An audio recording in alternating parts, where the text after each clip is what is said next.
Mo asked me to do this talk a little while ago, and one of my first questions was, well, why in the heck did he pick me? My talk is on the work-life balance. And I thought, wow, he must think that maybe I have a good balance. And as I thought about it a bit more, I thought, well, maybe this is some sort of intervention or group therapy session for me because I have very poor work-life balance. I'm not sure, but I'm going to give it a go anyways.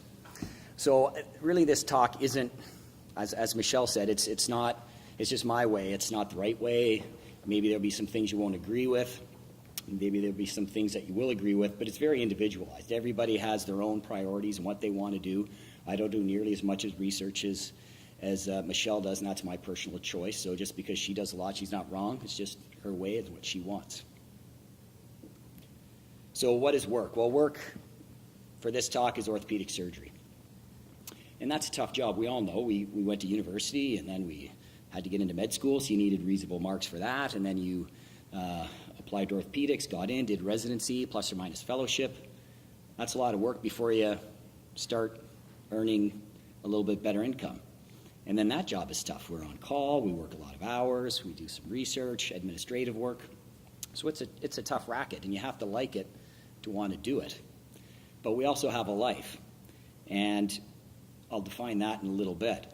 But again, I'm hoping that there'll be some sort of generalized themes here that you may take from this, and also at the end we'll have a little bit of chance to discuss some things, and I'd love to hear some of your viewpoints because I'm sure they're going to be different than mine. So one of the things that I look at this is really money, and it's not the only thing. It's not the only reason why I work. I work because I like my job. I don't know if I love my job, but I really, really like it. But I really like money because it allows me to do things. And there's a nice picture of here with some really pretty girl holding money that you can laugh at, thank you. So that's one of the main reasons I work, so I can have money to do things with my family, my kids, my friends, and live a lifestyle that I like. But I do really like work, and I ask you, if you were a multimillionaire, would you quit your job? Would you quit being an orthopedic surgeon? Who would quit completely and not touch another knife or see another patient? Put your hand up. I would. I suspect others might not, but may change what they want to do. They may change the way they work. Maybe they'll want to work part-time. Maybe they'll want to just do research and get rid of the clinical work. Or maybe they'll do some consulting, or maybe they'll do some overseas work. Who would maybe fall into that boat? I.e. change what I'm doing or Bill's doing, but work in a different way if they had the resources. So most people would. So what is life? Well, life to me is everything outside of being an orthopedic surgeon. So when I'm not at work, that's life. So that's things like being married, having my kids, recreation, do some coaching, hanging out with friends. There's a picture of me and my brother drinking beer, making a really funny face. That's not at work, that's at home. Unlike Petrosor and Rostevsky. But that's a different story. That's a different story. Sorry, I didn't mean to bring that up. Sorry. And then I have a picture here of the good life. That's me coaching hockey with one of my little kids. I can skip that part there. Okay. So what did I not want to happen? Well, I remember in medical school and during parts of residency, and this happened several times, where various physicians, usually somewhat older physicians and surgeons, had told me stories about their lack of involvement of being a husband and a father. So they would say, and there were multiple stories, but the gist of it was, I wasn't really there raising my kids. I don't remember the first 5 years of my two children's lives. Stories like that really sort of struck home, and I never really knew, was it advice they were giving me, a warning, what not to do, or maybe that's what it takes to be a surgeon. I was never really sure, because I was very junior at the time, but it did stick with me. And even the other day in the OR, last week, one of the senior anesthetists I was with heard me complaining and rushing to try to get out because I had to get one of my kids to some event. I don't recall, probably a hockey practice or basketball practice or something like that. And I was yammering on about trying to finish a little bit early and get out of the OR and get on to what I needed to do.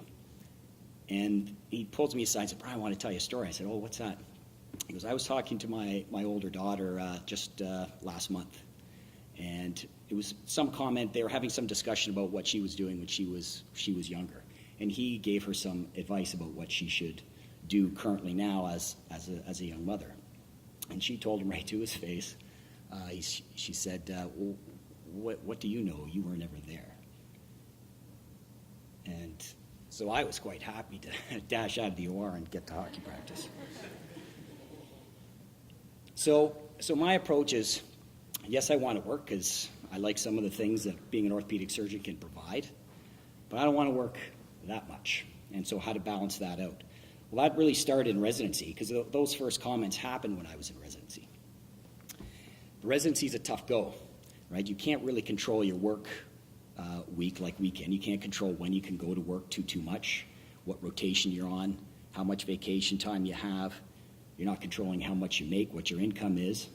But one of the things you can control is how much you're spending.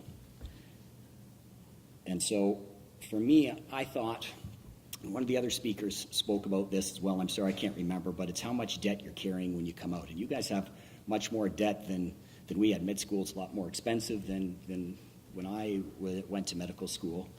But, money was still an issue. And if you can control that, it helps. When you first graduate, you may look for a job that can pay you a lot of money. The more debt you have may influence, oh, you mean I get to take more call and make more money? Oh, great. That might be great for a few years, but it can become very tiresome and very difficult. I had an opportunity to work in Windsor. When I graduated, I was lucky I had choice of where I could potentially go. And I grew up near Windsor. And they had a job offer there for me, and it sounded pretty good. It paid much more than it did in Hamilton, what the guys were making there. And I knew a couple of the young guys that had worked there, and so I had a very frank discussion about the level of income. And it was a lot more than what I was going to make in Hamilton. Why?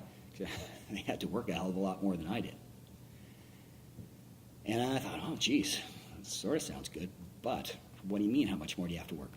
Well, when you're done your call on the weekend, we don't hand over cases. I said, oh, you don't hand over cases? Oh, yeah, so on Monday, you're competing with the other guy who's on call to get your cases done. So he wouldn't be done their weekend to call till Tuesday or Wednesday by the time you got your last ankle or hip done. So I crossed that off the list right away because I knew that wasn't going to work for me. So when I was in residency, in order to try to minimize that, I bought a house. This is an old little house just down in Westdale. But then it was actually cheaper than rent because it had a little rental property in the basement. So I rented that out to a student. My wife and I lived there with our first 2 kids.